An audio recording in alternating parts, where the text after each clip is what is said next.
Previously on Desperate Housewives. Previously on Buffy the Vampire Slayer. Previously on Damages. Previously on Law. Previously on Fringe.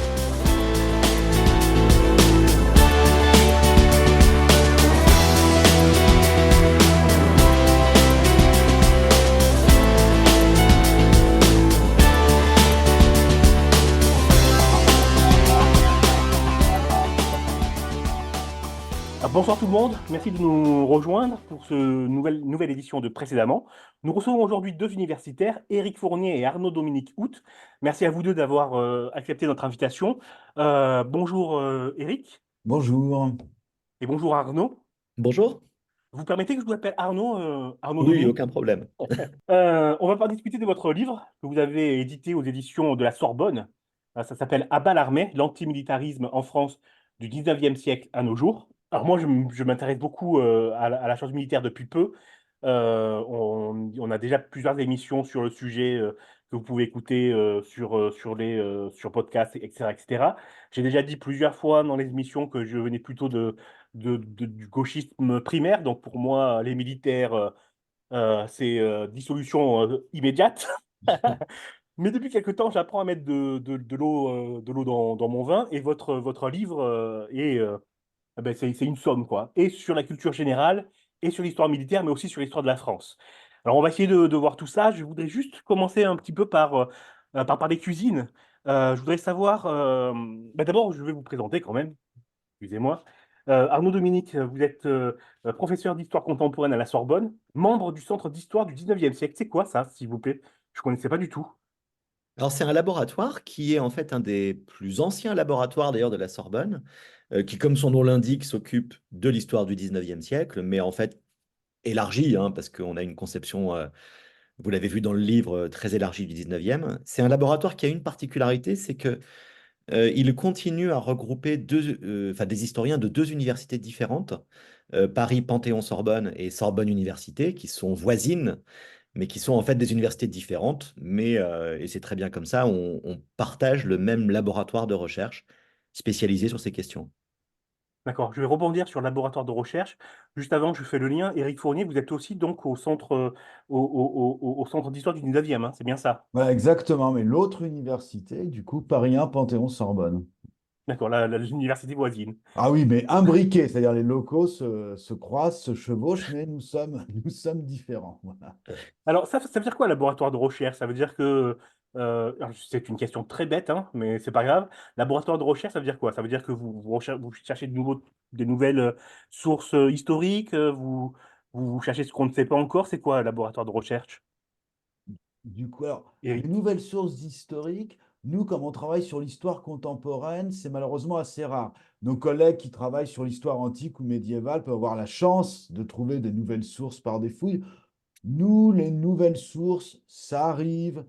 Ça peut être des correspondances privées, par exemple. Nos collègues qui travaillent sur le XXe siècle plus récent peuvent avoir la joie d'ouverture d'archives auparavant fermées. Bon, nous, les nouvelles sources, c'est un rêve, un fantasme, je ne sais pas, mais on en a quand même assez peu.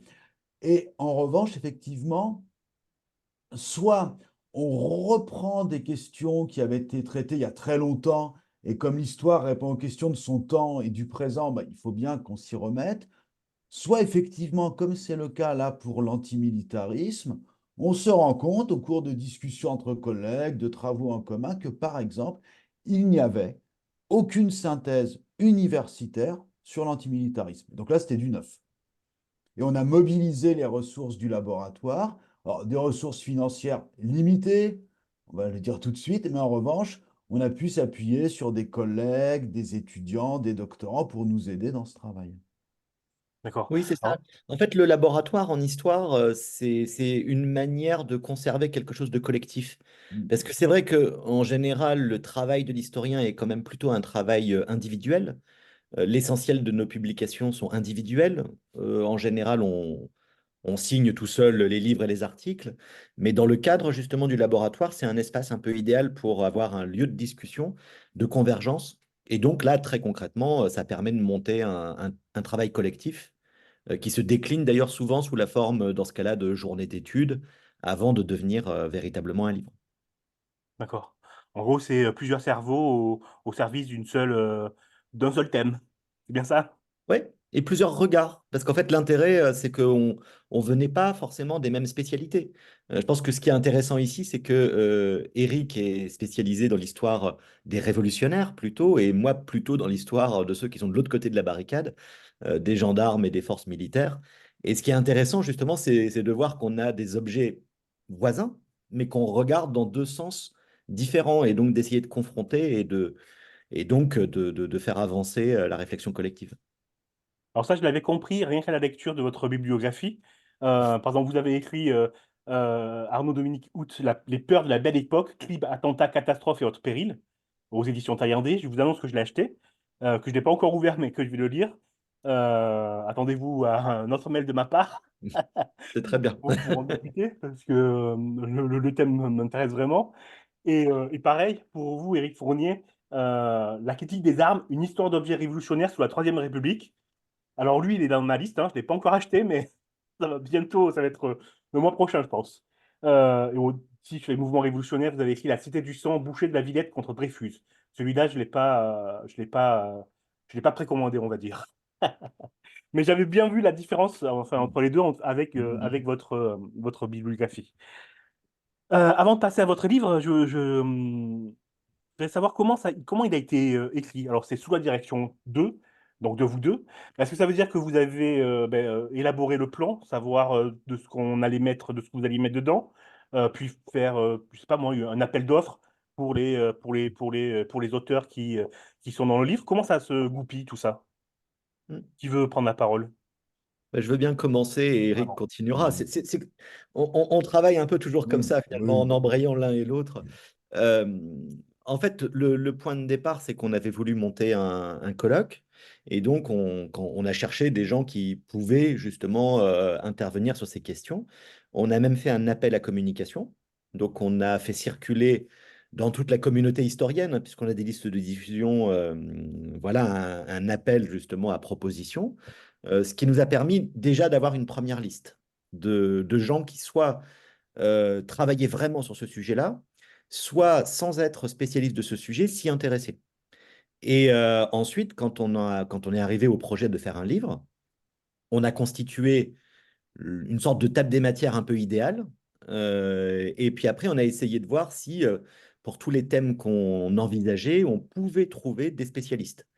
Alors, il y avait déjà, grâce à cette journée d'études, un nombre significatif de cases qui étaient cochées. On savait que là, on avait des gens qui avaient déjà travaillé sur des questions et qui pouvaient donc proposer un article. Et puis, il y a eu pas mal de thèmes pour lesquels on n'avait personne. On a continué à prospecter. On n'a pas toujours trouvé, d'ailleurs. Il y a des zones d'ombre, hein, parce que, notamment sur les comparaisons avec les pays étrangers, c'est pas toujours facile de trouver. Et il y a des pays pour lesquels il a été très difficile parfois de trouver. Mais donc voilà, c'est un peu un travail brainstorming, on va dire, pour constituer le plan qui a toujours évolué ensuite. Et c'est un travail de longue haleine, hein. On a fait ça sur 3 ans, 4 ans presque, hein. 4 ans, ouais. Oui, ça, 4 ans. Alors oui, en fait, le colloque nous a montré qu'il y avait un sujet intéressant, qu'il y avait matière à poursuivre le travail. Et effectivement, au lieu de demander aux collègues de rédiger ce qu'on appelle des actes de colloque, c'est-à-dire une publication confidentielle, très technique que presque personne ne va lire, on leur a dit, bon, patientez, on va faire un livre collectif. On va faire venir, comme l'a dit Arnaud, d'autres personnes. Et là, effectivement, c'était dans une certaine mesure une forme de bricolage parce qu'on se demandait, mais à qui on va demander?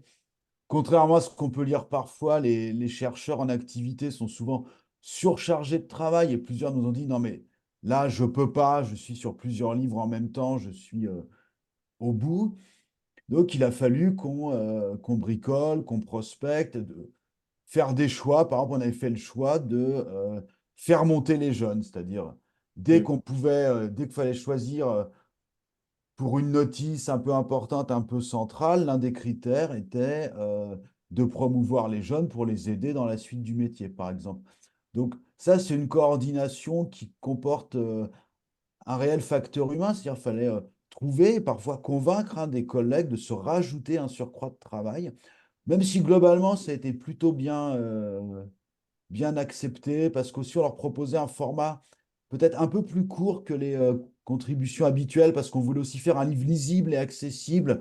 Et on s'était dit, si on demande les chapitres selon un format universitaire habituel, on risque de perdre un peu en énergie en lecteur. Et donc, ça a donné, je crois, peut-être plus de dynamisme au projet aussi. Et dynamisme qui se ressent dans la lecture aussi, hein. On a interviewé il y a peu Adrien Desnouettes, qui a écrit sur l'humour et sur le cinéma, donc vraiment à l'opposé de ce que vous avez fait. Mais sa démarche, je pense, dans l'écriture, ressemble un petit peu à la vôtre. C'est-à-dire que moi, quand j'ai lu, je m'attendais à un livre d'universitaire, ne le prenez pas mal, mais ok, on va tourner les pages, ça va être lourd. Et en fait, on tourne les pages, mais c'est passionnant, c'est bien écrit, il y a des petits chapitres, etc. Et en plus, on apprend à chaque fois un truc. Je rebondis aussi sur ce que vous avez dit tout à l'heure, c'est-à-dire que vous avez cherché des sources qui n'avaient jamais été dites.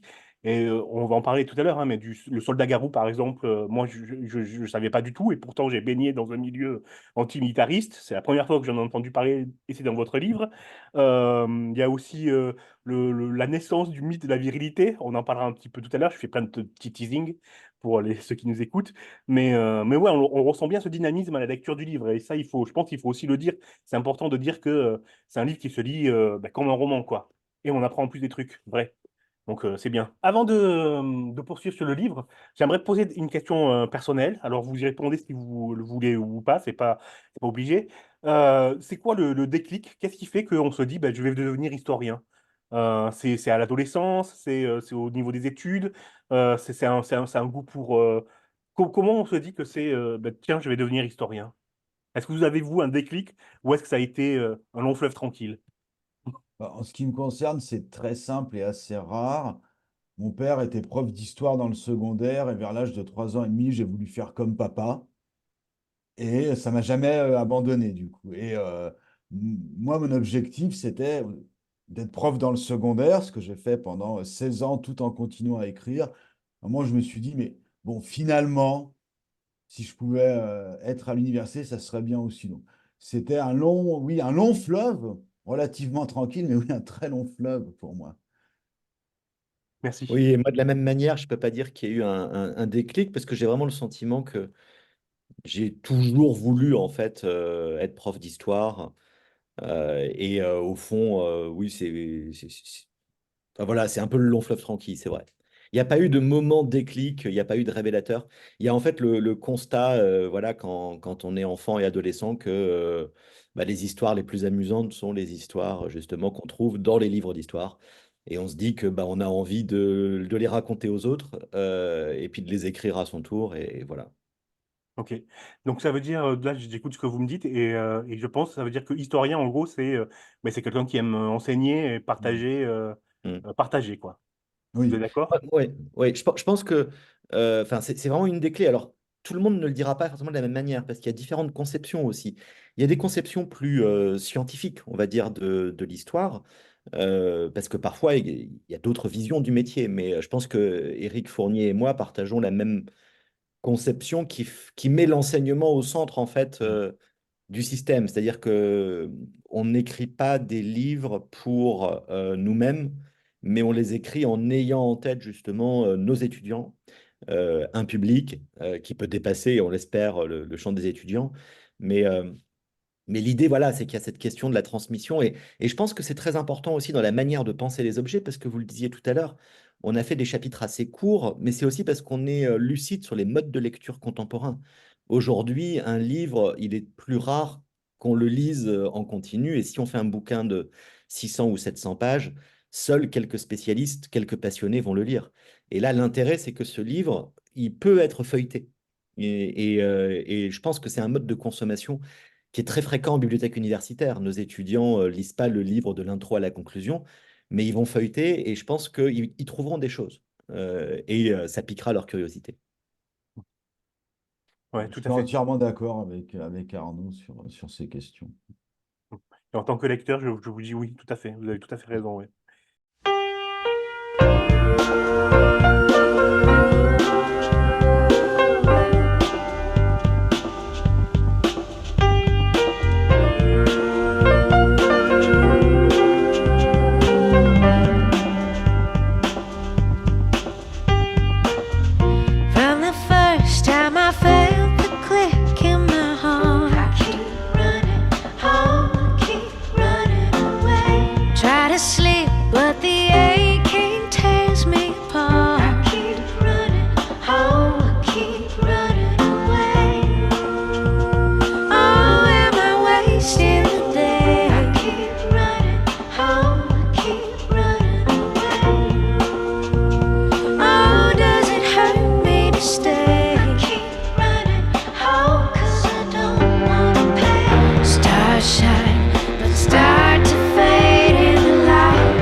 on passe du coup à votre livre.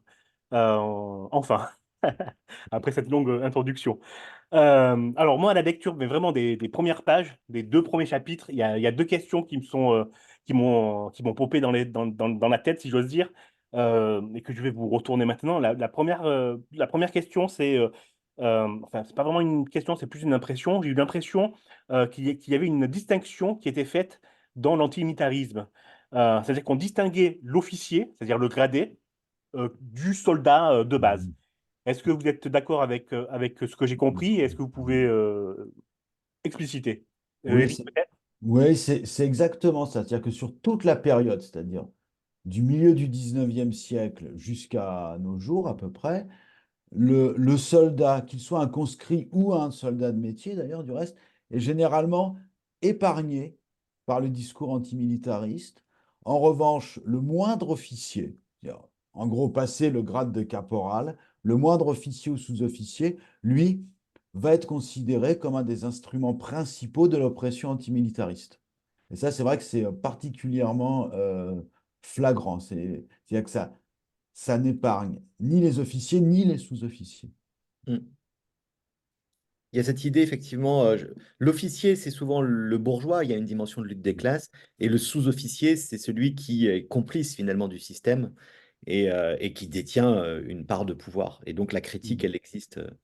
Et effectivement, elle est très corrélée au fait d'exercer une part d'autorité. Et pendant le service militaire, c'est-à-dire qui commence à devenir une réalité effective au début du XXe siècle, ce sont effectivement les sous-officiers qui incarnent et pratiquent l'autorité arbitraire ou brutale dénoncée par les antimilitaristes. Ce n'est pas le colonel qui va le faire. Donc les sous-officiers dans ce dispositif ont des motifs pour se faire détester assez importants. Mm. D'accord. Donc, ouais, il y a une distinction entre les deux. Est-ce que c'est dû aussi au fait que l'armée ouvrait ses casernes aux gens qui étaient dans le besoin, qui avaient faim, etc. Est-ce que c'est dans l'imagerie, ça a joué aussi dans le fait de ne pas voir les soldats comme objet de l'antimilitarisme, ou pas du tout? Pas particulièrement, parce qu'en fait, ce qui est déterminant, c'est vraiment la question de à quel moment le service devient-il universel? En fait, c'est vraiment ça la question clé. Au 19e siècle, il peut y avoir des engagements militaires qui sont liés à la pauvreté, ça c'est vrai. Mais j'ai envie de dire que la plupart des gens qui sont trop pauvres pour trouver justement une subsistance dans la vie ordinaire vont pas être les bienvenus à la caserne. Parce qu'en fait, l'armée cherche quand même souvent certaines garanties, certains niveaux de recrutement. Donc, l'armée, elle est rarement peuplée de misérables. En revanche, comme le disait Eric, à partir de la fin 19e, début 20e, les nouvelles lois militaires font que tout le monde a vocation à exercer le service et là, effectivement, ça va donner le sentiment que le simple soldat, c'est plus un militaire comme les autres. C'est clairement pas un professionnel. Il n'a pas vocation à rester militaire. Et donc, on ne le traite pas de la même manière que celui qui, parce qu'il a accepté de prendre des grades, lui a fait des choix. Donc, je pense que c'est ça qui est déterminant. Le simple soldat, c'est celui dont on peut toujours dire qu'il est là parce qu'il n'a pas le choix. À l'inverse, celui qui exerce une part d'autorité, ben, on peut lui reprocher d'être acteur véritablement du système militaire. D'accord. Donc, du coup, quand vous avez des soldats qui refusent de tirer, qui refusent des ordres, je pense de mémoire le mouvement de des crosses en l'air. Mm. Ça fait partie aussi de ce que vous êtes en train de me dire. Ça fait partie aussi du refus d'antimilitarisme basique, entre guillemets. C'est bien ça? Alors la crosse en l'air, c'est en fait l'une des manifestations les plus intenses de l'antimilitarisme. Alors, vous avez évoqué le fait de ne pas tirer ou tirer en l'air, par exemple. C'est le seul geste indécelable par les autorités. Aucun officier ne peut voir qu'un soldat a délibérément tiré trop haut pour ne blesser personne, par exemple, lorsqu'il s'agit de réprimer une grève, car en ce temps-là, en tout cas au moins jusqu'en 1914, c'est l'armée qui est envoyée pour réprimer les mouvements sociaux violents ou pouvant l'être. Et la crosse en l'air, c'est derrière l'apparente bonhomie du geste, refuser de tirer sur ses frères, ses sœurs, etc. En fait, ça renvoie au début de la Commune de Paris. C'est-à-dire qu'au moment de la Commune de Paris, le 18 mars à l'aube, des soldats obéissant aux exhortations de la foule, dont des femmes, dont des Parisiennes, ont commencé par mettre crosse en l'air, signifiant qu'ils cessaient d'obéir à leurs officiers, puis quelques heures plus tard, ont retourné leurs armes et les ont fusillés. C'est ce qui est chanté dans l'Internationale, crosse en l'air et rompons les rangs, nos balles sont pour nos généraux. Donc en fait, ce geste, il est porteur de la violence ultime de l'antimilitarisme, hein, qui est d'abattre ses officiers. Et là, on est vraiment au cœur de l'antimilitarisme comme avant-garde révolutionnaire. Plus D'accord. que comme geste d'insoumission où là, il faut faire des gestes plus furtifs, moins signifiants aussi, symboliquement. Donc, en gros, c'est de la lutte, quoi. C'est-à-dire, ça dit que pour, c'est de l'antimilitarisme, pardon, vu comme une lutte. C'est-à-dire que pour que Mm. ça fonctionne, faut entrer dans, faut tirer dessus, quoi. Faut abattre vraiment. Ah, ouais, ça c'est ce que disent les révolutionnaires les plus subversifs sur une période qui va à peu près de la fin de la Commune jusqu'aux années 20 avec le PCF qui après se calme un peu. Mais ça, c'est un horizon d'attente révolutionnaire. C'est ce qu'espèrent les révolutionnaires les plus violents et les plus déterminés.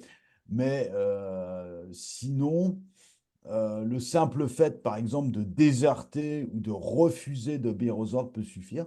En revanche, sur cette période-là, qui est celle de l'antimilitarisme plus révolutionnaire, aucun antimilitariste n'appelle les recrues à jeter leurs armes. Il faut surtout les garder avec soi, au cas où. C'est bon. Mais ça, c'est une idée qui perdure encore aujourd'hui, hein. On a vu, rien qu'avec la crise des Gilets jaunes ou plus récemment les retraites, l'idée que d'avoir l'armée et la police avec soi, ça pouvait faire plier le gouvernement. Ça pouvait, Mm. le pouvoir pouvait changer de camp, quoi. Ça vient Oui, de là. oui. Oui, effectivement, et ça, c'est une constante des révolutions du 19e siècle, hein. Depuis la Révolution française, il y a l'idée que si une révolution veut gagner, si la rue veut gagner, elle a besoin de retourner une partie de l'armée. Parce que la rue toute seule contre l'armée perd à chaque fois. Mais si la rue parvient à faire douter les soldats, et mieux encore à les retourner, bah là, dans ce cas-là, le jeu est ouvert et on a bah, la Révolution française, les révolutions de 1830, 48, Mm. la Commune, qui sont en partie justement dans ce processus. Du coup, à quel moment vous datez le début de l'antimilitarisme? Moi, dans votre livre, j'ai eu un doute, du coup. Ça fait deux fois que je dis du coup, pardon. Euh, alors d'abord, j'ai eu l'impression que le militaire, au départ, faisait un peu le travail de la police. Euh, alors ça, c'est parce qu'il n'y avait pas de police à l'époque ou pas de police telle qu'on la connaissait, telle qu'on la connaît aujourd'hui? Ou c'était dans l'attribution du soldat et de l'armée? Alors là, je vais commencer par répondre sur les polices et je laisserai Ça ensuite marche. Eric dater l'antimilitarisme, comme ça on va se partager nos Mm. responsabilités. En fait, police et gendarmerie existent, mais en petit nombre. La préfecture de police de Paris, elle existe depuis 1800. La gendarmerie, elle existe depuis 1791. Et à chaque fois, d'ailleurs, il y a des antécédents. Donc il y a des forces de police, mais sauf qu'elles ne sont pas du tout au niveau actuel en termes d'effectifs et de disponibilité. Donc, pour maintenir l'ordre, et souvent dans des contextes justement tendus, des contextes révolutionnaires et potentiellement violents, les autorités, les gouvernements successifs utilisent très souvent l'armée. C'est pas sa mission première, mais disons que tout au long du 19e siècle, par exemple dans les grandes grèves, il est fréquent, très fréquent, que l'armée soit utilisée. Il y a des gendarmes, il y a des policiers, mais il y a aussi des militaires. C'est eux qui font le nombre. Mm. Et en fait, à partir de la fin du 19e, justement, il y a cette idée que c'est pas un bon système, que c'est satisfaisant pour personne, parce que c'est pas forcément très efficace, parce que ça suscite davantage de violence et de révolte. Et donc, à partir de la fin du 19e, de la Troisième République, le discours qui s'impose, c'est qu'il vaudrait mieux que les militaires ne soient pas utilisés. Alors il faudra encore, ça c'est le discours, et pour qu'ils soient vraiment euh, presque plus utilisés, il faut attendre la deuxième moitié du XXe siècle, hein. Donc pendant toute la première moitié du XXe siècle, les militaires sont encore utilisés, mais à chaque fois, ben, on dit c'est dommage. Et on préférerait ne pas. Mais le principe de réalité fait qu'il y a des soldats impliqués jusqu'à au moins 1947-48 dans la répression des grèves. Après, en revanche, ça devient extrêmement rare. Ok, merci. Et alors, pour faire la transition avec ce que vient de rappeler Arnaud, les militaires eux-mêmes rechignent à aller au champ de grève, selon la belle expression du mouvement social, non pas le champ de bataille, mais le champ de grève, parce que pour eux, bah, ça ne va pas favoriser leur carrière. Ce sont des combats sans grandeur. Ils n'aiment pas.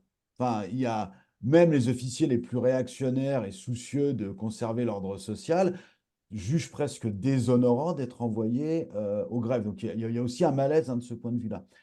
Le malaise aurait été encore plus fort sans doute au tout début du 19e siècle, où il ne peut pas y avoir vraiment d'antimilitarisme parce que des soldats sont, en tant que fidèles héritiers des volontaires de 1792, des vainqueurs de Valmy, bref, des armées révolutionnaires, on trouve chez les soldats, y compris chez des officiers, parmi les plus fervents opposants aux monarchies du 1er 19e siècle.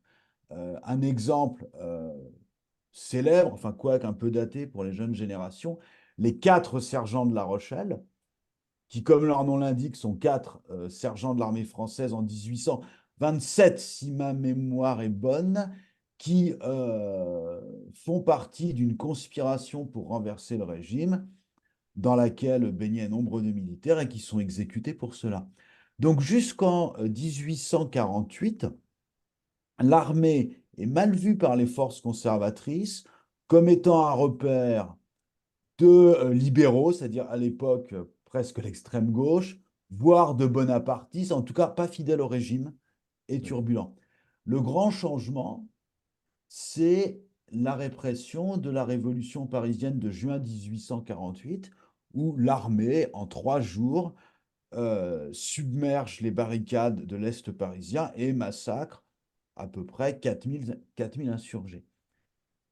L'armée, à ce moment-là, vient de montrer qu'elle pouvait être le dernier et plus efficace rempart de l'ordre. Et c'est à ce moment-là que l'on voit apparaître ce qu'indique Vincent Robert dans sa notice au début du livre. C'est à ce moment-là qu'on voit apparaître finalement le premier discours antimilitariste, même si le mot n'est pas encore forgé, avec notamment ce conte du soldat loup-garou, alors je peux en parler maintenant, peut-être rapidement. Allez-y, allez-y. Oui. Je Le reviendrai dessus, mais soldat c'est pas grave. loup-garou, c'est une brochure tirée à plusieurs dizaines de milliers d'exemplaires après la répression des journées de juin en 1848, édité par un républicain social, donc l'extrême gauche révolutionnaire du moment, et qui raconte sous la forme d'une veillée paysanne comment un homme dit avoir été victime de la malédiction du loup-garou, et l'on comprend très vite que la durée de la malédiction, 7 ans, correspond à la durée d'engagement dans l'armée, que la peau du loup-garou était en fait son uniforme de soldat, que la voix qui l'obligeait à tourmenter ses proches était en fait les ordres de l'officier. Mais comme c'est une brochure antimilitariste, voulant en fait faire comprendre une modernité, c'est-à-dire la nécessité de l'antimilitarisme à un public paysan, il utilise donc les contes et légendes des campagnes pour rendre cette modernité accessible à un large public. Et à la fin du conte, le soldat loup-garou dit qu'il a réussi à se libérer de l'emprise qui l'obligeait à se transformer en loup-garou. Et on comprend qu'en fait, il a désobéi aux ordres de son officier au moment où il aurait dû massacrer des Parisiens. Et après, le mot apparaît sous la Troisième République. En revanche, ce qui est énoncé explicitement lors de la Commune de Paris, ce n'est pas l'antimilitarisme en tant que tel, mais c'est la haine du militarisme. La colonne Vendôme, par exemple, est démolie parce qu'elle incarne, dit la Commune, le militarisme. Et à partir de là, en fait, l'idéologie et le mouvement antimilitariste ne s'arrêtent plus. Et le mot, je crois, de mémoire est forgé vers 1890, pas avant. Oui, c'est Mais la ça. réalité existe. Dans les dictionnaires, il apparaît effectivement dans les années 1890, d'ailleurs dans le contexte de l'affaire Dreyfus. Et le mot se popularise à ce moment-là, mais effectivement, la réalité est antérieure. Mais alors, c'est quoi l'antimilitarisme? C'est le refus total de la chose militaire, l'uniforme, les ordres, marcher au pas, etc., donc global, ou c'est le refus d'un ordre semi-étatique pour contrôler la situation, pardon, le peuple. C'est quoi l'antimilitarisme? C'est l'un, c'est l'autre, ou c'est les deux? C'est l'ensemble, parce qu'en fait, je pense qu'un des grands partis pris du livre, c'est justement de ne pas chercher à avoir une définition fermée. On est parti du principe que, on travaillait sur 2 siècles et donc sur des sensibilités qui avaient évolué. Et donc, il fallait essayer de voir comment les gens, à une époque donnée, parlaient de l'antimilitarisme. Et on se rend compte que l'antimilitarisme de 1900 n'est pas du tout celui de 1950 parce qu'il y a d'autres enjeux. Alors en fait, dans cet antimilitarisme, il y a une dimension qui a longtemps été la plus connue et qui était la plus présente dans les anciens livres sur cette question. C'est la dimension vraiment politique, révolutionnaire, qui est une dimension très liée justement à l'histoire des mouvements révolutionnaires, du Parti communiste, pas seulement d'ailleurs, mais cette dimension-là, elle considère justement que l'antimilitarisme, c'est un levier de la révolution. Alors cet antimilitarisme-là est hostile à l'armée bourgeoise, mais n'est pas du tout hostile en revanche aux faits militaires. Et ils n'ont pas de problème dans l'idée qu'il faut une armée. Ce qu'ils veulent, c'est une armée d'une autre nature, qui soit plutôt sur le modèle de l'armée rouge, par exemple, ou d'armée anarchiste, mais qui soit pas, en tout cas, l'armée bourgeoise que l'on connaît en France. Donc il y a cette histoire-là qui existe, mais ça se décline de manière très, très différente quand on va voir, par exemple, des sensibilités antimilitaristes qu'on peut retrouver dans beaucoup de milieux sociaux et dans beaucoup d'univers politiques. Et là, ça va plutôt être une forme presque culturelle de dégoût. C'est la chose militaire, c'est la caserne, c'est tout ce qui accompagne la caserne. Donc, selon les époques, la vie en chambrée, mais ça peut être aussi, à la fin du XXe siècle, l'obligation de se couper les cheveux, la boule à zéro. Ça peut être tous ces éléments-là qui vont susciter une sorte de réflexe. Je pense que là, on peut parler d'un réflexe, c'est-à-dire que ce n'est pas forcément une pensée politique construite, c'est pas une idéologie, contrairement au premier cas, mais c'est un autre domaine dans lequel on va retrouver finalement une forme de critique de l'armée. Hmm. C'est amusant, vous dites que ce n'est pas une construction politique, si j'ai bien Ce n'est pas entendu. que ça. Ça peut être une Hmm. construction politique, mais il y a aussi des formes justement qui ne sont pas pensées, j'ai envie de dire, D'accord. qui relèvent justement plutôt de sensibilité et oui, je dirais de réflexe parce que c'est ça. D'accord. Pour moi, vous voyez, l'antimilitarisme, c'était quelque chose de gauche. Mhm. C'était politique. Si tu es de gauche, bah, tu n'aimes pas l'armée, tu n'aimes pas la police, tu n'as même pas à réfléchir. Et je pensais que, justement que l'antimilitarisme était né avec le colonialisme. C'est un peu ce qui est un peu abordé Mhm. dans le livre, dans les premiers chapitres de mémoire. Mais on voit aussi, comme vous avez dit tout à l'heure, avec le refus du massacre des Parisiens et la Commune, etc., que c'est un peu plus tôt aussi, que ça peut être une autre origine. Euh, et c'est ça, moi, que j'ai trouvé bien dans le livre, c'est qu'on apprend des trucs, quoi. Notamment sur ça. Euh, pour vous, c'est pas de gauche, l'antimilitarisme? Bah, en fait, si, parce que d'abord, on ne trouve pas d'antimilitarisme de droite. On peut avoir un pacifisme chrétien qui peut être Mhm. porté par des chrétiens assez traditionnalistes, mais pas intégristes, hein. Moi, à ma connaissance, non. Donc, on peut avoir un pacifisme de droite qui puise aux racines chrétiennes. L'antimilitarisme de droite, ça n'existe pas. En revanche, ce qu'on remarque, c'est que des individus, par leur action antimilitariste, vont finalement se diriger vers la gauche.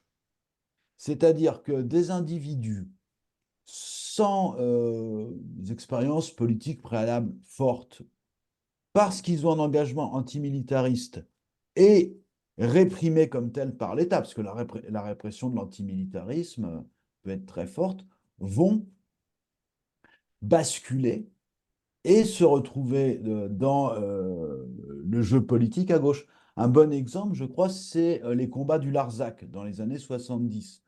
Nous avons des paysans qui n'ont pas ou très peu d'expérience politique ou d'engagement politique préalable, qui mènent au début un combat local contre l'extension du camp militaire du Larzac, qui sont rejoints ensuite par une frange, et là très ancrée à gauche, pacifiste, dans la foulée de mai 68, mais très rapidement, on voit que se développe un antimilitarisme, c'est-à-dire entendu ici comme la critique de l'armée comme institution envahissant finalement le champ social, et que ce qu'aurait pu être un conflit de bornage de propriété, finalement, le Larzac, se retrouve une des légendes, comment dire, un des mythes mobilisateurs majeurs à gauche encore aujourd'hui. Voilà, faut plutôt le dire comme ça. Alors qu'au départ, voilà, on part sur un conflit rural finalement assez connu, quoi, l'extension d'une propriété, une expropriation. Et comme l'armée est impliquée dans ce conflit, la politisation s'effectue par le biais de l'antimilitarisme, en fait. Je ne sais pas si je suis clair. Oui, c'est très clair. Et ça répond à une des questions que j'avais notées et que je pensais vous poser un peu plus loin, mais qui était, du coup, c'est quoi l'antimilitarisme de droite? C'est répondu, on peut zapper, on peut passer à autre chose.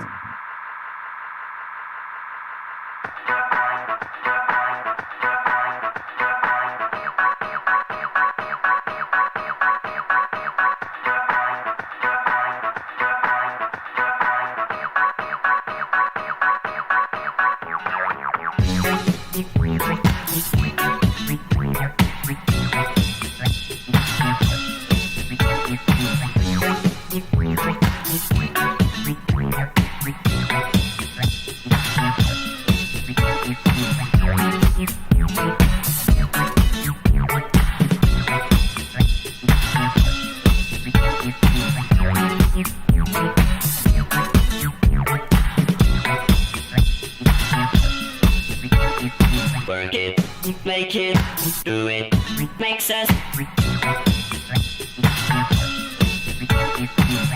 harder, better, faster, stronger. More than power, never ever after work is over. Work it, make it, do it, makes us harder, better, faster, stronger. Work it harder, make it better, do it faster, makes us stronger. More than ever, hour after hour, work is never over. Work it harder, make it better, do it faster, makes us stronger. More than ever, hour after hour, work is never over. Work it harder, make it better, do it faster, makes us stronger. More than ever, hour after hour, work is never over. Work it harder, make it better, do it faster, makes us stronger. More than ever, hour after hour, work is never over. Work it harder, make it better, do it faster, makes us stronger. More than ever, hour after hour, work is never over. Work it harder, make it better, do it faster, makes us stronger. More than ever, hour after hour, work is never over. Work it harder, make it better, do it faster, makes us stronger. More than ever, hour after hour, work is never over.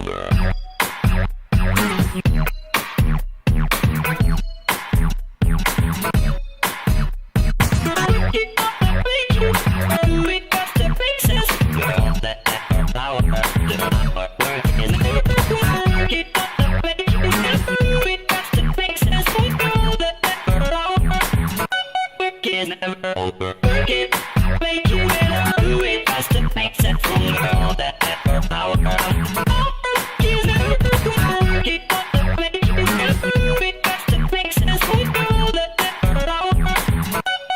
is never over. Work it faster, makes sense. Work it never over. Work it harder, do it faster. Our work is never over. Work it harder, make it better. Do it faster, makes sense. Hour after hour, work is never over. Je rebondis sur ce que j'ai dit. Ça fait 2 ou 3 fois que je le dis, mais on apprend pas mal beaucoup de trucs dans le livre. Alors, le soldat Garou, on va y revenir. Vous en avez parlé. Moi, c'est le premier truc qui m'a marqué, hein. Mais vraiment, je sais pas si vous avez eu des retours, mais moi, c'est vraiment le premier truc qui m'a marqué. Je me suis dit, mais comment quelque chose qui a eu autant d'influence a pu être autant oublié? Ça m'a vraiment marqué. Et le deuxième gros point qui m'a marqué, c'est la naissance du mythe de la virilité. Pardon. C'est-à-dire que moi, à l'époque où je devais faire le adolescent, quand je devais faire le service militaire, on m'a dit, bah, c'est très bien, tu vas devenir un homme. Et j'avais du mal à comprendre pourquoi, d'où venait cette idée qu'on on devenait un homme que lorsqu'on faisait le service militaire. Ben, c'est enfin expliqué dans votre livre. Donc, ça vient du conseil de révision qui était dans les campagnes où on vérifiait si les jeunes étaient aptes à faire le service militaire. Il y avait l'adage bon pour le service, bon pour les filles. Donc, après le conseil de révision, on pouvait se beurrer la gueule et aller voir les filles. Ça y est, on était un homme. Je vais citer l'article en question qui a été écrit par Aurélien Lignereux. Lignereux, j'espère que je le prononce bien. C'est bien ça. Conçu pour s'assurer de la résistance des conscrits aux fatigues de l'armée, le conseil de révision a été interprété par les communautés locales comme un brevet de visibilité, autorisant la première cuite et les relations sexuelles, entre parenthèses, bon pour le service, bon pour les filles. L'approche a ceci de remarquable qu'elle fait ressortir l'historicisation d'un folklore arraché au champ de la tradition et rendu à sa fonction, l'invention d'un rite de passage pour accepter la séparation entre les jeunes et leur communauté d'origine. Je trouve ça, tout est dit, quoi. En gros, grosso modo, dans ce petit passage. Donc, du coup, la question que j'avais, c'était avant ce rite de passage, on n'était pas un homme, on était moins qu'un homme. Comment on gagnait ça s'il n'y avait pas le service militaire et s'il n'y avait pas l'armée? Ah bah, je pense que ce qui est important, c'est qu'il y a toujours eu différentes manières de devenir un homme. Et d'ailleurs, aujourd'hui, qu'il n'y a plus l'armée, en tout cas qu'elle n'est plus obligatoire, il y a d'autres rites de passage. En fait, la virilité, c'est toujours une histoire justement de rite de passage. C'est-à-dire que il y a eu dans toutes les sociétés un besoin de construire des étapes, des rituels. Il se trouve qu'au XIXe siècle, l'armée était quand même impopulaire, hein. C'est-à-dire que dans la première moitié du XIXe siècle, c'est pas vraiment une fierté de partir à l'armée, c'est une contrainte, c'est un arrachement à la famille, c'est une contrainte aussi par rapport à la vie professionnelle et au destin professionnel. Et donc, il y avait cette impopularité du service militaire, mais qui était quand même obligatoire pour une partie de la société. Et donc, d'une certaine manière, ça a été une compensation d'inventer ce rituel qui, en disant, certes, tu pars à l'armée, t'es pas heureux maintenant, mais on te garantit que comme tu fais l'armée, tu vas être populaire auprès des filles. Toi, tu es un vrai homme, et ceux qui partent pas, en revanche, n'auront pas le prestige des armes, de la virilité, etc. Donc, c'est vraiment une sorte de compensation symbolique, et ça va s'enraciner très fortement. On le voit vraiment, hein, c'est vraiment au 19e siècle, parce qu'en fait, le rapport à l'armée a complètement changé.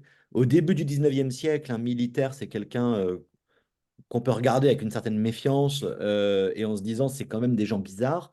À la fin du 19e siècle, il y a cette idée que tous les hommes sont des militaires, tous les militaires sont des hommes, et les deux notions sont très articulées. Donc la virilité, ça a été au fond un élément de publicité pour l'armée. Et ça a posé des vrais problèmes pour le coup pour ceux qui défendaient des positions antimilitaristes, parce qu'on les accusait justement, enfin on les soupçonnait finalement justement de ne pas se plier au rite et d'encourager la lâcheté, d'encourager finalement des pratiques qui ne soient pas justement des pratiques réellement masculines. D'où le terme insoumis, vous Accusation. pensez? Pardon, je vous ai coupé, Éric Oui, Fournier, mais, désolé. oui, mais juste accusation d'autant plus paradoxale que la violence de la répression étatique impliquait de la part des militants un courage quasiment Tout à fait. sacrificiel, une forme de ténacité au-delà de ce qui était exigé de ceux qui faisaient leur service bon an, mal an. Mais effectivement, euh, le rebelle, finalement, a perdu la bataille de la virilité, en tout cas dans les imaginaires collectifs. C'est-à-dire que l'homme, le vrai, c'est celui qui accepte de partir 2 à 3 ans loin de son foyer et pas celui qui va se rebeller. Et pour revenir finalement sur ce rite de passage, c'était aussi une forme d'unification visible à l'échelle européenne, par ailleurs, hein. On trouve ça à peu près partout en Europe à ce moment-là, et qui permet aussi d'offrir aux jeunes hommes qui, de toute façon, effectivement, comme l'a dit Arnaud, doivent y aller, des rites de passage peut-être un peu plus ritualisés.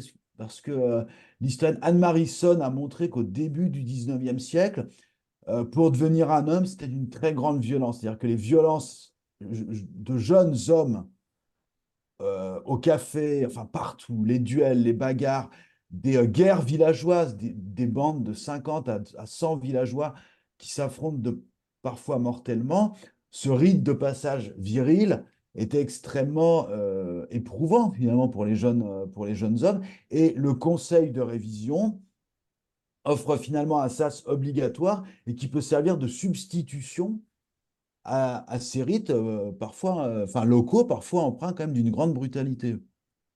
Hmm. Et alors, vous avez dit que c'était très vrai au 19e siècle, mais je trouve que ça a perduré encore aujourd'hui, hein. Enfin, moi, quand je pense virilité, je pense à un militaire, éventuellement à un pompier, mais je pense pas à un flic, par exemple. Militaire, gendarme, oui, mais pas autre chose. Donc, moi, je pense que ça, Oui. enfin, dans ma tête, c'est vraiment quelque chose qui a, Mm. qui a perduré Il y au a eu fil une des siècles articulation avec fort, quoi. l'uniforme. En fait, voilà, c'est la question de l'uniforme qui a été centrale parce qu'elle a permis justement de... Parce que l'uniforme était beaucoup plus présent dans les sociétés du 19e qu'aujourd'hui. Il y a énormément de professions à uniforme. Donc, il y a une visibilité de l'uniforme dans l'espace public qui n'est pas du tout la même. Et ça a été un des vecteurs justement de valorisation d'un certain type de figure masculine. Et ça reste, parce qu'évidemment, cet imaginaire-là, même si aujourd'hui on n'est plus dans une époque du service militaire depuis déjà plus de 25 ans, malgré tout, ça reste présent quand même structurellement, on va dire, dans les mentalités. Mm. Donc, clairement. Et alors, la disparition du service militaire, c'est parce qu'on n'a plus besoin de compensation, vous pensez? On est devenu Non, aucun rapport? non, en fait, non, mais il y avait deux motivations de la part de Jacques Chirac. Une contrainte budgétaire d'abord, c'est-à-dire ça coûte cher, une armée de conscrits. Et puis, exceptionnellement, Chirac a eu une vision de la modernité, c'est-à-dire qu'il s'était rendu compte que les guerres de son temps, les engagements de l'armée française en son temps, enfin, c'était sur des théâtres extérieurs, ce qui excluait les conscrits, en fait. Et qu'avec la chute de l'URSS, la perspective de défendre Paris contre une invasion de chars rouges s'éloignait aussi. Donc, en fait, l'idée, en plus à l'époque de la dissuasion nucléaire bien installée, l'idée d'une armée de conscrits défendant la nation et dont le sacrifice aurait justifié les représailles nucléaires, en fait, Chirac a compris que ce format militaire était devenu anachronique. Euh, et par ailleurs, il y avait la question du coût. Et les soldats de métier eux-mêmes, alors certains au début ont râlé. En gros, c'est qui va nettoyer nos casernes et qui va faire nos repas, parce que ça servait aussi à ça les appeler. Mais en fait, ils s'y sont adaptés très vite à la professionnalisation. Et à tel point qu'aujourd'hui, je pense qu'Arnaud va être d'accord, beaucoup d'officiers sont très rétifs à l'idée d'être impliqués dans la généralisation du SNU. Ils veulent pas de ce pseudo simili-service militaire, enfin, qui pour beaucoup d'entre eux, je crois, n'aurait aucun sens. Oui, Tout à fait, qui effectivement. serait un poids plus qu'une ressource. Et j'ajouterais pour rajouter, enfin, pour aller dans le sens d'Éric, il y a les deux facteurs budgétaires et stratégiques qu'il évoquait. Et puis, c'est pas une motivation pour Jacques Chirac, mais c'est quand même un constat qui était frappant dans les années 80-90, c'est la perte de sens parce qu'en fait, ce service militaire, il était de moins en moins accepté. Et c'est là qu'on rejoint cette question de la virilité. À partir des années 80, on voit notamment de plus en plus se développer des pratiques d'exemption, de réforme, et ça devient relativement, pas forcément facile d'ailleurs, mais en tout cas possible d'obtenir une réforme médicale. Ce qui aurait été un demi-siècle avant assez scandaleux, parce que celui qui était réformé, justement, bah, il jouait pas le jeu, ne faisait pas son service, n'était pas un vrai homme. Dans les années 80-90, c'est plus du tout un problème. Ne pas faire son service, c'est plutôt un motif de fierté, parce qu'on a su se débrouiller. Et ça montre que le contrat social, il a complètement changé. On n'est plus dans un système où l'armée est partagée, on va dire, une contrainte partagée. On est dans une contrainte qui ne pèse plus que sur finalement ceux qui n'ont pas réussi à faire autre chose. Et donc, ça rend justement encore plus difficilement supportable le service militaire. Dans les années 80-90, il est très contesté aussi parce qu'il est très inégalitaire. Parce que l'idée qu'on nous vend aujourd'hui de, à l'époque, riches et pauvres se retrouver ensemble à creuser une tranchée dans la forêt noire, ça a toujours été faux. Mhm. Les catégories favorisées, d'une façon ou d'une autre, soit faisaient l'école d'officier de réserve, soit faisaient jouer le piston, comme on l'appelait à l'époque, pour obtenir une affectation plutôt sympathique, soit du seul fait de leur diplôme se retrouvaient scientifiques du contingent, ce qui est quand même mieux que nettoyer des chars à Mourmelon. Enfin, et donc, l'idée, le seul brassage qu'offrait le service militaire à la fin, et qui était vrai, c'est que le pauvre des villes et le pauvre des champs se retrouvaient ensemble à creuser une tranchée dans la forêt noire. Ça, c'était un brassage réel, sans doute moins fort aujourd'hui. Mais l'idée d'un grand égalitarisme républicain où tout le monde est sac au dos dans les mêmes conditions, ça a toujours été faux. Et ça commençait à se voir de plus en plus, comme l'a dit Arnaud, par le jeu des exemptions. En gros, si vous aviez des médecins dans votre famille, c'était quand même plus facile d'obtenir un certificat médical. Et ça commençait à se voir de plus en plus. Ouais. Et pour revenir sur le piston, ça a toujours existé. On le voit très bien dans le livre où vous racontez que on pouvait, les familles riches pouvaient s'acheter, je mets en guillemets à s'acheter un remplaçant pour faire le service militaire à la place de leurs gosses, quoi, de leurs enfants, pardon. Oui, Euh, oui, avant le service militaire obligatoire. Avant C'est-à-dire, le service. oui, oui. Mhm. Mais, les familles riches ou des fermiers aisés pouvaient le faire aussi, mais c'est sûr que les plus pauvres en étaient exclus. D'où l'inégalité, oui. On, Mm. on s'approche de la fin de l'émission. Je voulais aussi parler de l'arrivée du pacifisme, entre guillemets. Donc, on a vu tout à l'heure, alors je vais schématiser, vous allez hurler, je sens, en tant qu'historien, mais antimilitarisme, c'est la gauche, le pacifisme, c'est la droite. Je vous laisserai mettre éventuellement j'allais dire les bémols. Du coup, lorsque la Première Guerre éclate, on voit qu'il y a la Première Guerre mondiale, pardon, éclate à la fin, et à la fin de la Première Guerre mondiale. On voit qu'il y a j'appelle ça une prise de conscience. La durée du service militaire baisse. Il y a On a abouti là dans les années 97 à l'arrêt du service obligatoire. C'est quoi? C'est pour vous c'est le triomphe de l'antimilitarisme, le long travail de sape, ou c'est le pacifisme et le fait que on se rend compte que la guerre c'est quelque chose de dégueulasse, ou ça n'a aucune prise, c'est juste l'évolution de la société et du monde d'aujourd'hui entre guillemets. Moi, je serais tenté d'y voir plutôt il y a plutôt une déconnexion entre les deux. Parce qu'en fait, le pacifisme a une histoire qui est très cyclique. Il revient au lendemain des guerres parce qu'effectivement, on prend conscience du coût de la guerre, du coût humain, des deuils, etc. Mais ce pacifisme ne résiste pas tellement au retour des tensions diplomatiques, géopolitiques. Et en particulier, hein, les pacifistes, finalement, des années 1920-1930, qui, d'une certaine manière, sont dans le sens de l'histoire. Ils ont vu que la guerre, c'était une catastrophe épouvantable. Ben, ils sont inaudibles dans la Seconde Guerre mondiale quand on a une guerre qui va davantage pouvoir être présentée comme une guerre juste. Et donc, les pacifistes, finalement, vont avoir beaucoup de mal à se faire entendre. Et le pacifisme, de ce point de vue, c'est une histoire qui est très contextuelle. Elle dépend vraiment à chaque fois du contexte géopolitique. On le voit même si on prend une transposition aujourd'hui. C'est beaucoup plus facile sans doute d'être pacifiste dans les années 2000 que dans les années 2020, où le contexte justement international a radicalement changé.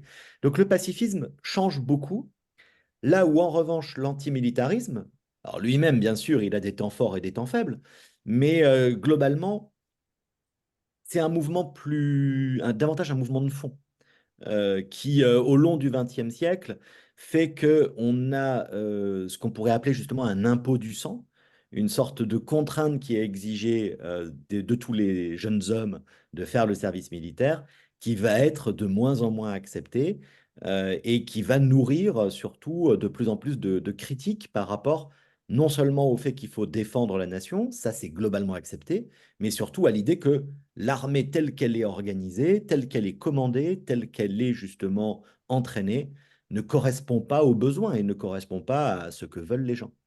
Donc moi je pense que pacifisme et antimilitarisme, c'est un des sujets qui nous a beaucoup préoccupés dans la préparation du livre. Évidemment qu'il y a un lien, mais en réalité leurs évolutions sont assez autonomes. Et les pacifistes sont rarement en fait antimilitaristes et les antimilitaristes ne sont pas toujours pacifistes. Et on pourrait prendre le parcours sinueux mais révélateur de Louis Lecoing, qui, avant la Première Guerre mondiale, est un militant anarchiste dur, assez violent. C'est l'un des plus subversifs des anarchistes. Et le choc de la Première Guerre mondiale fait de lui un pacifiste intégral, sont ses propres termes, c'est-à-dire le refus de toute guerre et de toute violence. Cette position, et du coup, il abandonne l'antimilitarisme, qui à l'époque est surtout porté par les communistes et qui, eux, veulent retourner à nouveau les armes contre l'armée bourgeoise. Et Louis Lecoing, à la fin de sa vie, dans les années 60, il a vécu longtemps, aura été l'un des leaders du mouvement des objecteurs de conscience. Mais son pacifisme intégral de l'entre-deux-guerres, quand vous dites antimilitarisme à gauche, pacifisme à droite, on va nuancer un peu, mais son pacifisme intégral et non négociable de l'entre-deux-guerres fait que pendant l'occupation, Louis Lecoing s'est compromis avec le régime de Pétain. C'est Pétain qui a signé la paix avec l'Allemagne. Donc de ce point de vue-là, le pauvre Louis Lecoing, guidé par son pacifisme intégral, s'est retrouvé empêtré finalement dans les soutiens du régime de Vichy, ce qui lui a posé plusieurs problèmes à la Libération, mais comme il y avait pire que lui en matière de collaboration, finalement il a pu revenir à ses activités militantes. Mais là où le pacifisme, comme l'a dit Arnaud, est très finalement contextuel, repart, revient, l'antimilitarisme, dans sa dimension politique, dessine des lignes assez fermes qui, normalement, évitent les dérives et les errements d'un Louis Lecoing à un moment de sa vie. Dans sa dimension politique, effectivement, il trace des lignes et des frontières qui permettent peut-être plus facilement de garder le cap malgré l'évolution de certains contextes. Ok, super, merci. Donc, Éric Fournier, Arnaud-Dominique Hout, votre livre s'appelle À bas l'armée, l'antimilitarisme en France du 19e siècle à nos jours.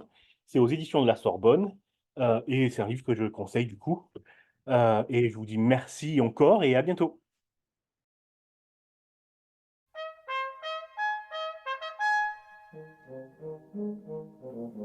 On est de sacrées meneuses d'hommes dans notre régiment de cavalerie. Les cavaleuses, on nous surnomme les dragons ou les valkyries.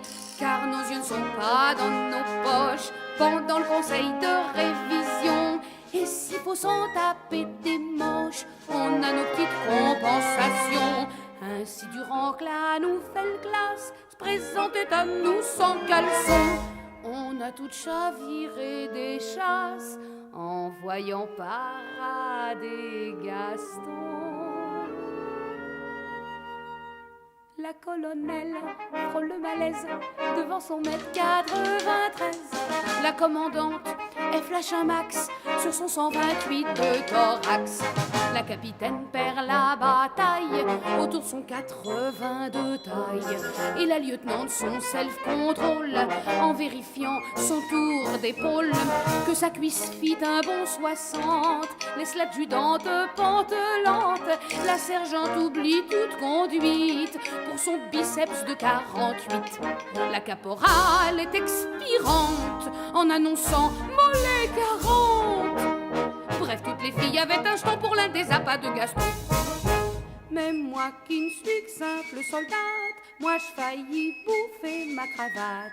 En ziotant, si je puis me permettre, c'est charmant, 25 cm.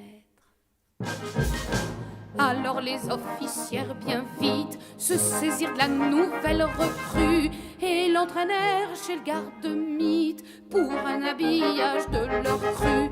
Il fallait les voir, les bougresses, frétiller autour du mannequin, choisir les brosses, choisir la graisse pour lui faire luire les brodequins, se transformer en essayeuse derrière le comptoir du fourrier et faire assaut de judicieuse, retouche au costume du guerrier. La caporale a une recette pour que ne plissent pas ses chaussettes. La sergente prône que son calcif doit être aussi court que ses tifs. L'adjudante, que Dieu la protège, enduit ses guêtres d'un blanc de neige. Un treillis qui dessine ses hanches exige la lieutenante qui flanche. Son ceinturon, la capitaine, lui ajuste ainsi qu'une gaine pour que la commandante voie ses fesses bien cambrées sous le battle dress. La colonelle dit quelle merveille, ce petit calot sur son oreille. En somme, toutes les filles du quartier se prenaient pour Jean-Paul Gaultier. Mais moi qui ne suis que simple soldate, même moi mordillant ma cravate, ce qui me plaisait, si je puis me permettre, c'était ces 28 cm. Mais je vous vois branler du chef en m'entendant avouer franchement ce qui, quoiqu'étant assez bref, exalte ainsi mon sentiment. Et je devine alors la méprise et l'équivoque de mes propos. Il faut donc maintenant que je vous dise, pour ne point déshonorer le drapeau, que ce que je chante légère, c'est 30 centimètres, mettons.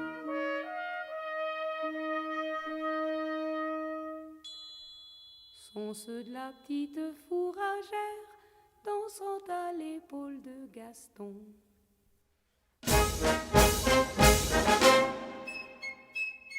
Previously on Desperate Housewives. Previously on Buffy the Vampire Slayer. Previously on Damage. Previously on